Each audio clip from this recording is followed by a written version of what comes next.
Hey, what's up mga kuys? Balik tayo sa ating ginawa nung nakaraang linggo. Mag-update tayo nung channel natin at yung install natin dito ay perfectly set up na natin. Marami tayong innovation na gagawin dito. Okay naman siya, wala naman siyang problema. Pero iayos natin. As requested by the owner, si Kuya. Yung motor na yan, tago natin doon sa portion na yun.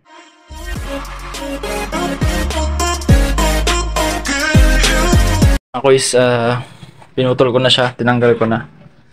Lalagay natin siya dito para hindi siya nakalantad. Tapos lalagyan natin siya ng base, then little housing na may bubong na accessible sa taas.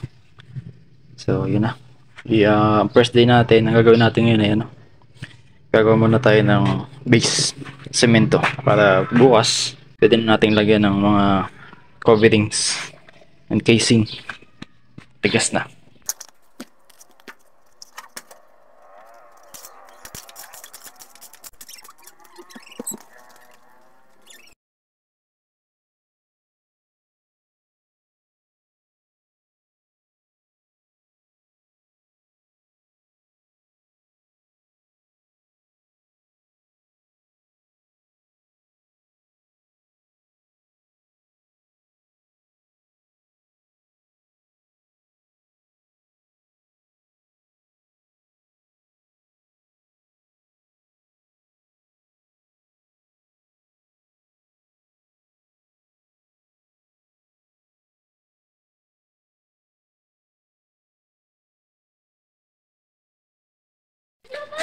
Ito namang po sa mga kois, ano, binago na nila.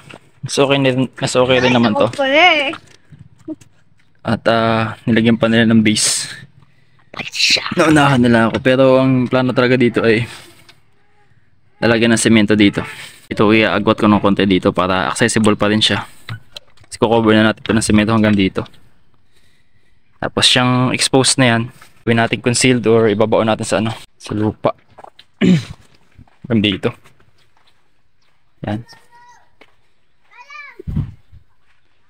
Punta to.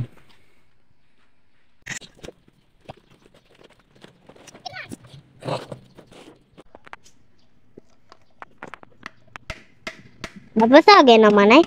Basag. Si Papa Puyi at Bolinggit Tiken. At ako, Hinirigay. Pearl. Perlita. My name is Perlita. Oh, galingan ni ate. Ano? Si anak, malaki. Oh, diba? May tubig naman dyan pa kayo. Nag-ayos tayo.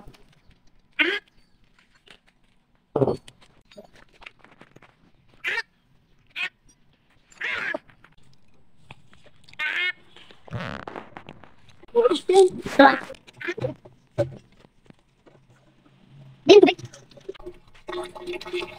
Naman ganda. Papa Pugi.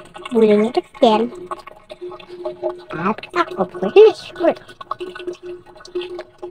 Ba't kasi pinapakailaman pa nila? May gumagawa namang iba.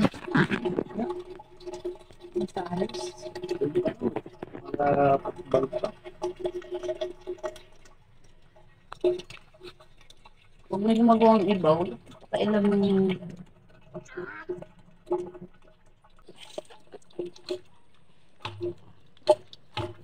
Ito, nalupa. Lupa.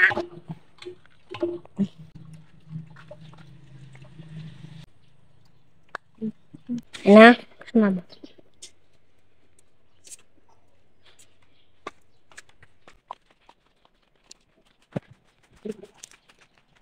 Kasi sabay ka, lalo ka pa ng... Yan.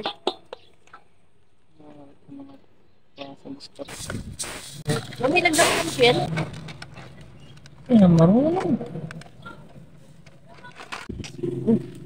Dali. Pwede na? Ano?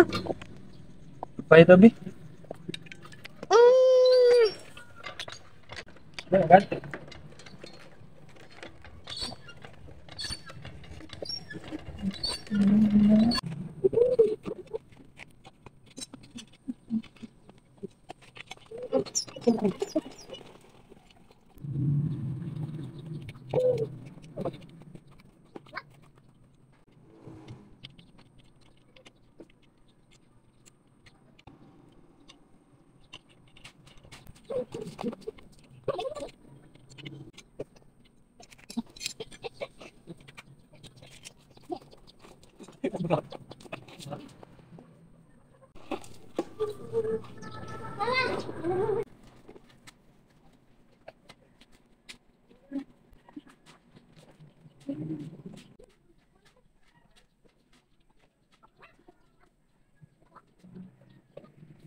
Ah, ano meron? Yes, ulit. Ha?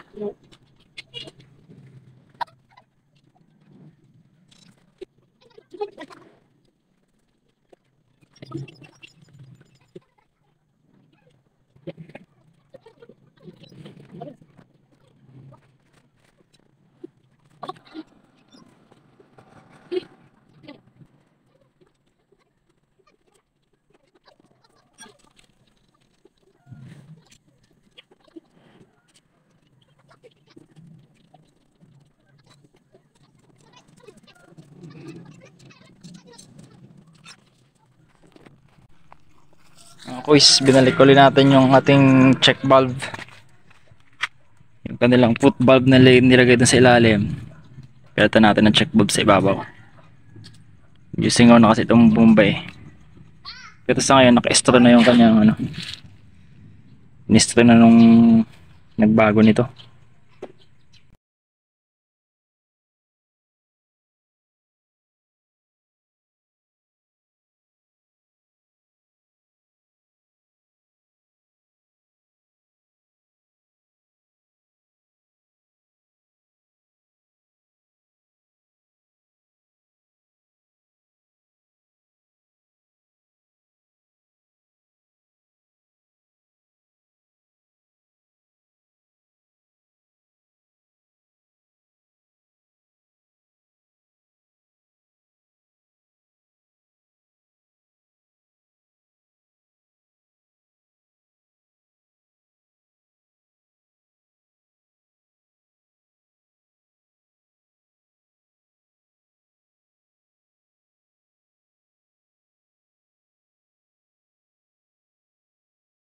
Second day mga kuis, pagpatuloy natin ating nasimulan, magpapalit tayo ng inlet ng ating tangke. From the vapor, gagawin natin 1 inch para hindi compression water supply natin. So, bale dito, marami tayong yan mga kuis. Yan tayong mga stocks na receive natin from all. So, makakapag-gusto tayo compare nung nakaraang unang install natin. Kulang tayo sa mga fittings. So, ngayon, okay na to.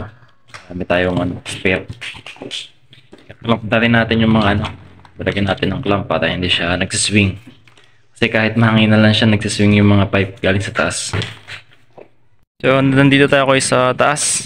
Bale, itong 3/4 inch na to, na pipe. Papalitan din natin ng uno. Yan. Medyo nabiting kasi tayo ng fittings nung nakaraan. Ang unang punta natin. So, naging 3/4 siya. So, yan o.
Pagbaba niya dun sa bulbag, yan. Ganun pa rin. Kahit anong daming dala naming fittings, may kulang at may kulang pa rin. Ito. Umiikot dyan, punta dito. Tapos ito yung motor. Yan yung motor. At dun. Yan. Ganyan, convert sa PVC. Yan, tap na lang sila dun sa loob. Nakabaon na to. Ito ko yung ginalaw namin kahoy. So ito, straight na ito. Kahit na magpabakod doon ng pader, walang problema, hindi tatamain. Pagdating doon sa taas, nagbago lang tayo ng ano, yung input natin, inlet natin malaki na.